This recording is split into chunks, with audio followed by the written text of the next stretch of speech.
Face aux difficultés économiques et sociales que connaît notre pays, il faut vraiment augmenter le pouvoir d'achat. C'est une absolue nécessité. Pour cela, je défends une première mesure qui est essentielle. Ramener le prix à la pompe à moins de 1,50 € le litre dans toutes nos zones rurales, c'est évidemment nécessaire puisque nous avons besoin de nos voitures pour aller travailler, pour aller faire des courses chez le médecin.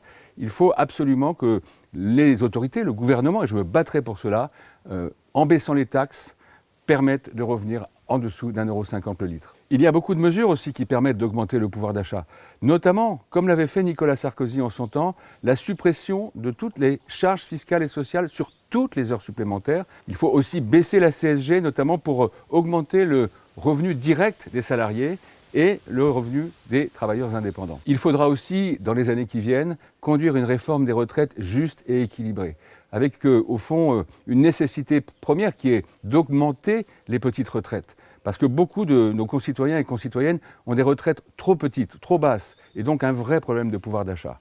Il faudra aussi faire en sorte que nous puissions tenir mieux compte de la pénibilité de certains métiers, des carrières longues, et dans ce cadre-là, nous pourrons alors conduire une réforme des retraites qui peut-être demandera quelques trimestres de plus à chacun et chacune, mais qui sera une réforme juste. En tout cas, c'est dans cet esprit que je me battrai à l'Assemblée nationale sur la question des retraites.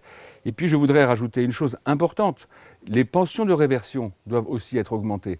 Et quand il y a un enfant handicapé qui vieillit, qui lui aussi a sa vie, eh bien, il doit pouvoir bénéficier de la pension de réversion du dernier conjoint survivant, du dernier de ses parents survivants. Pour défendre le pouvoir d'achat des familles, enfin, je défends 3 mesures simples.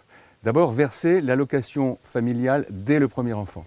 Deuxièmement, défiscaliser les pensions alimentaires, notamment pour les femmes seules élevant leurs enfants. Et enfin, troisièmement, faire en sorte que l'allocation adulte handicapé, elle soit entièrement versée à la personne concernée sans tenir compte des revenus du conjoint. Comme député de l'Indre, avec vous, à l'écoute, sur le terrain, je me battrai pour que ces mesures sur le pouvoir d'achat puissent être mises en œuvre rapidement. C'est nécessaire pour nous et en particulier dans notre département. Ma priorité, c'est vous, c'est l'avenir de l'Indre, c'est notre avenir commun.